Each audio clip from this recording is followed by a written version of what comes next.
প্রকাশিত হয়েছে উচ্চ মাধ্যমিকের ফল। প্রথম 10-এর মেধা তালিকার মধ্যে 8ম স্থান অধিকার করেছে হিন্দু স্কুলের ছাত্র অর্ঘ্যদীপ দত্ত। তার প্রাপ্ত নম্বর 489। ভবিষ্যতে ডাক্তার হতে চায় অর্ঘ্যদীপ। ছেলের সাফল্যে খুশি অর্ঘ্যদীপের মা ও বাবা।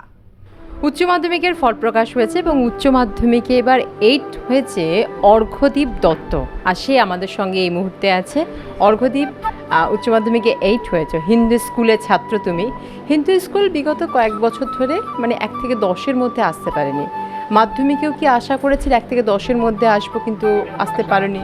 হ্যাঁ, আশা করেছিলাম, পরীক্ষা ভালোই হয়েছিল, কিন্তু কোনোভাবে আমি জানি না কেন আসতে পারিনি। মনে একটা কষ্ট ছিল, কিন্তু সেটা একটা স্পার্ক হিসেবেও কাজ করেছে আমাকে আরও একটু উদ্বুদ্ধ করে দেওয়ার জন্য এই ক্লাস 12-এর জন্য, এইচএসের জন্য। 1 থেকে 10-এর মধ্যে 8ম হয়েছে তুমি। তা তোমার এতে কি কিছুটা হলেও আশা মিটলো? আরও কত হওয়ার আশা ছিল? সত্যি কথা বলতে এইচএসের জন্য সেভাবে আমি প্রিপারেশান নিইনি। মেনলি আমি নিটের জন্য প্রিপারেশান নিয়েছি, সম্পূর্ণত MCQ based, NCERT based, CBSE syllabus based করেছি। এরপরে কিছু মাস টেস্টের পরে যে কদিন পাওয়া গেছে, তো সেক্ষেত্রে যেগুলো এক্সট্রা সিলেবাস টপিক সেগুলো করেছি, পিওয়াইকিউ অ্যানালিসিস করেছি, এবং মেনলি যেটাতে সাপোর্ট করেছে আমার স্কুল সাপোর্ট করেছে। তুমি কি হতে চাও? আমি ডাক্তার হতে চাই। আমি নিট পরীক্ষা দিয়েছি, তার ফল প্রকাশ পরবর্তী 14 জুন, তারপরে দেখা যাক কীরকম হয়। কতক্ষণ পড়াশোনা করতে?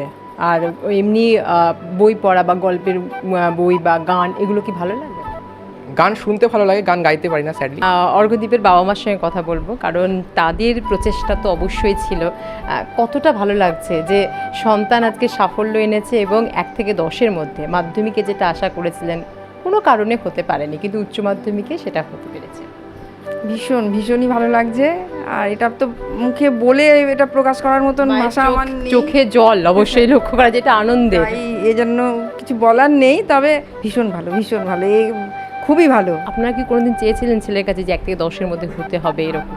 কোনো দিন চাইনি, ওকে শুধু ভালো মানুষ হতে বলেছি এবং দেশের জন্য 10-এর জন্য কাজ করবে এবং লোকের উপকার করবে, এই জন্য ওর নাম দিয়েছিলাম অর্ঘ্যদীপ।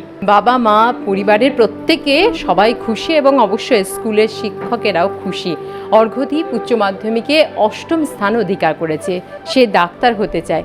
বাবা মাও চেয়েছেন যে তাদের সন্তান সবসময় মানুষের কাজে আসুক, মানুষের পাশে থাকুক, মানুষের হয়ে কাজ করুক এবং মানুষের সেবা করুক, আর সেই পথে এগোতে চায় অর্ঘ্যদীপ। অর্ঘ্যদীপ নিট দিয়েছে এবং সে আশাবাদী যে নিটেও ভালো ফল করবে এবং সে ভবিষ্যতে একজন ভালো ডাক্তার হয়ে মানুষের সেবা করবে। ক্যামেরায় শুভঙ্কর লাহার সঙ্গে নাজির রহমানের রিপোর্ট, আর প্লাস নিউজ, কলকাতা।